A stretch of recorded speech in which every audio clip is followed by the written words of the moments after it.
2026년 2월 3일 화요일 마태복음 9장 27절에서부터 38절 말씀 강력한 하나님의 나라란 제목으로 하나님 말씀 전하겠습니다.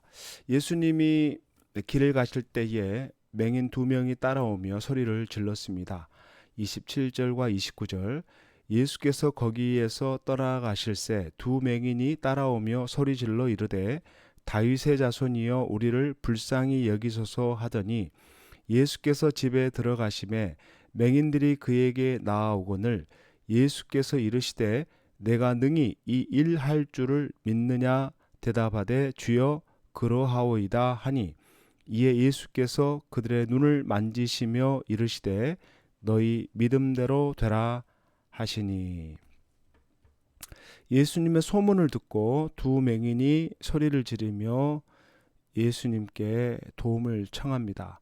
다윗의 자손이여 우리를 불쌍히 여기소서. 그들이 예수님을 향해 다윗의 자손이다 라고 이렇게 불렀다라는 것은 굉장한 의미가 있습니다. 예수님이 다윗의 혈통으로 오실 그런 메시아라고 그렇게 고백하고 있기 때문에 그렇습니다. 이러한 이 믿음, 이러한 믿음이 예수님의 능력을 경험하는 중요한 계기가 되었습니다. 예수님이 자신의 능력을 행하시기 전에 여러 번 이러한 믿음을 요구하시고 그 믿음을 통해서 자신의 능력을 베푸시는 것을 종종 발견하게 됩니다. 이 두 맹인도 다윗의 자손 예수여 우리를 불쌍히 여기소서 라고 고백할 뿐만이 아니라 내가 능히 이 일 할 줄을 믿느냐라고 물었을 때 주여 그렇습니다 믿습니다 라는 그 고백을 우리 주님이 받으시고 그 믿음대로 그들의 병을 고쳐주시는 것을 보게 됩니다. 주님이 항상 우리에게 무엇을 보시는가? 바로 그 말씀에 대한 믿음, 예수님에 대한 그 믿음을 귀하게 여기신다라는 것을 우리는 늘 명심하면서 정말 우리가 예수님의 능력을 경험하며 살아가고 싶어도 우리가 이들처럼 그런 단순한 믿음이 없어서 하나님의 능력을 제한하고 그 능력을 경험하지 못할 때가 너무나 많다라는 것입니다. 예수님의 그 능력을 단순하게 믿고 신뢰하며 나가는 그런 하나님의 자녀들이 되어야 할 줄 믿습니다.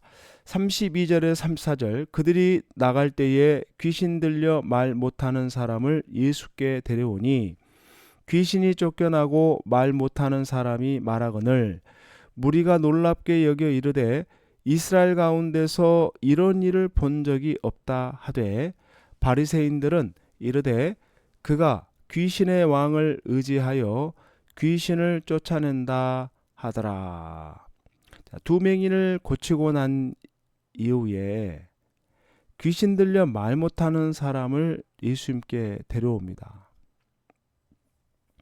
그리고 예수님이 귀신을 쫓아내시고 말 못하는 사람이 말을 하게 되니까 많은 무리들이 놀랍게 여겼고 이스라엘 가운데 이런 일을 본 적이 없다라는 그런 고백을 하였습니다.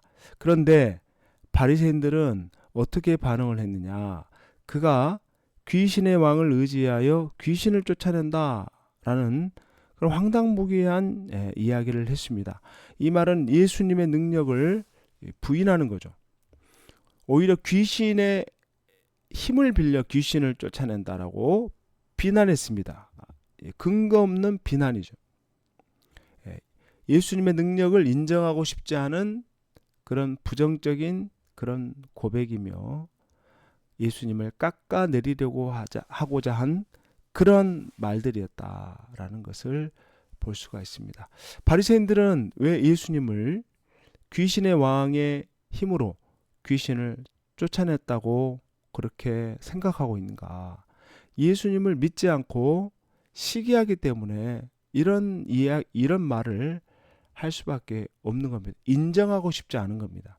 예수님의 사역, 그 사역을 인정하고 싶지 않았기 때문에 그가 하는 모든 일들을 다 안 좋게 부정적으로, 심지어 귀신의 힘을 힘입어서 이런 일을 한다고 말할 정도로 그렇게 불신이 가득했음을 알 수가 있습니다. 귀신의 존재와 그 역사는 분명히 있습니다. 하지만 바리새인들처럼 잘못된 그 판단, 그 시기심으로 그렇게 이야기를 하게 되면은 정말 중요한 예수님의 구원 사역을 놓치게 되는 겁니다. 하나님 나라가 임했고 놀라운 치유가 일어나고 회개 역사가 일어나고 귀신이 쫓아나는 그 역사는 이미 구약의 예언자들을 통하여서 장차 오실 메시아를 통해 이와 같은 일들이 일어날 것임을 예언했음에도 불구하고 종교 지도자들은 그 시기와 그런 권력으로 인해서 예수님의 사역을 인정하지 않는 그런 죄악을 범하게 되는 겁니다. 35절에서 36절 보면 예수께서 모든 도시와 마을에 두루 다니사 그들의 회당에서 가르치시며 천국 복음을 전파하시며 모든 병과 모든 약한 것을 고치시니라. 무리를 보시고 불쌍히 여기시니 이는 그들이 목자 없는 양과 같이 고생하며 기진함이라. 예수님이 또 급한 환자들, 귀신 들린 자들을 고치신 이후에 또 무엇을 하셨는가? 한 곳에 머물러 있지 않으시고 다시금 모든 도시와 마을로 두루 다니사 회당에서 가르치시고 천국 복음을 전파하시고 모든 병과 모든 약한 것을 고치셨다. 그래서 예수님은 병을 고치는 것에만 매달리지 않으셨구나. 병도 고치시면 말씀도 전하고 복음도 전파하고 가르치기도 하시고 악한 것들을 물리치는 이런 다양한 사역, 한쪽에 치우치지 않고 또 병자를 고치고 귀신들을 쫓아내는 일에만 매이지 않으시고 계속 하나님 나라의 복음을 전했다. 이렇게 예수님이 균형 잡힌 사역들을 아름답게 감당하고 계시는 것을 우리는 발견하게 됩니다. 이때 예수님이 무리를 보고 불쌍히 여기셨고 안타까운 마음으로 37절과 38절에 이렇게 말합니다. 이에 제자들에게 이르시되 추수할 것은 많되 일꾼이 적으니 그러므로 추수하는 주인에게 청하여 추수할 일꾼들을 보내주소서 하라 하시니라. 자, 무리들을 보면서 목자 없는 양과 같다. 이런데 예수님은 이들을 위해서 돌볼 수 있는 그런 일꾼들이 필요하다. 추수할 것이 너무 많은데 일꾼이 적으니 추수하는 주인에게 청하여 추수할 일꾼들을 보내주셔서 하라 하시니라 라고 그렇게 말씀합니다. 사람들이 주님 앞으로 돌아와야 될 그런 영혼들이 너무나 많다. 하나님을 전혀 경험하지 못한 사람들, 하나님께 나와야 될 많은 영혼들, 병과 귀신에 의해서 사로잡혀 있는 영혼들, 이들을 고치고 회복시키시고 하나님 나라의 복음을 증거할 그런 일꾼들이 얼마나 필요한가.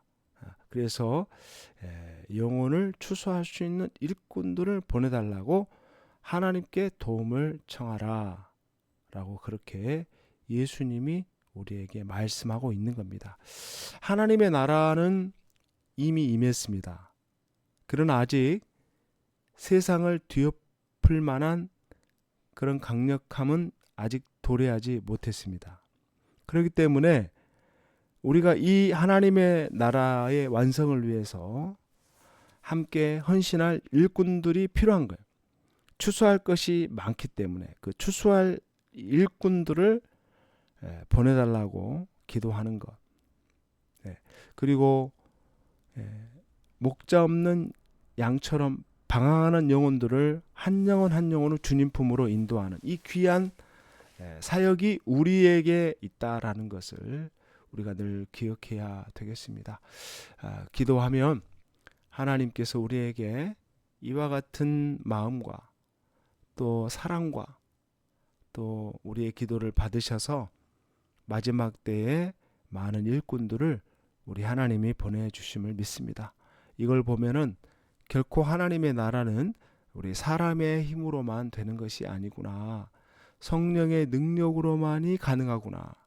하나님의 능력을 힘입지 않고서는 이러한 사역을 감당하는 것이 어려운 일이구나 라는 것을 우리가 늘 기억해야 되겠습니다.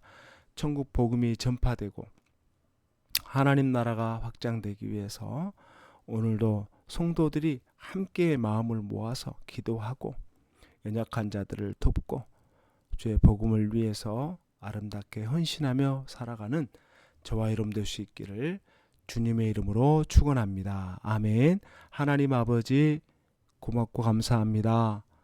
오늘도 기진맥진하여 목자 없는 양처럼 피곤하고 낙심한 많은 영혼들을 구원하는 이 귀한 구원 사역을 하나님 부족한 저희들이 감당할 수 있도록 은혜를 베풀어 주시고 하나님 나라가 아름답게 확장되어가는 놀라운 축복을 허락하여 주시옵소서.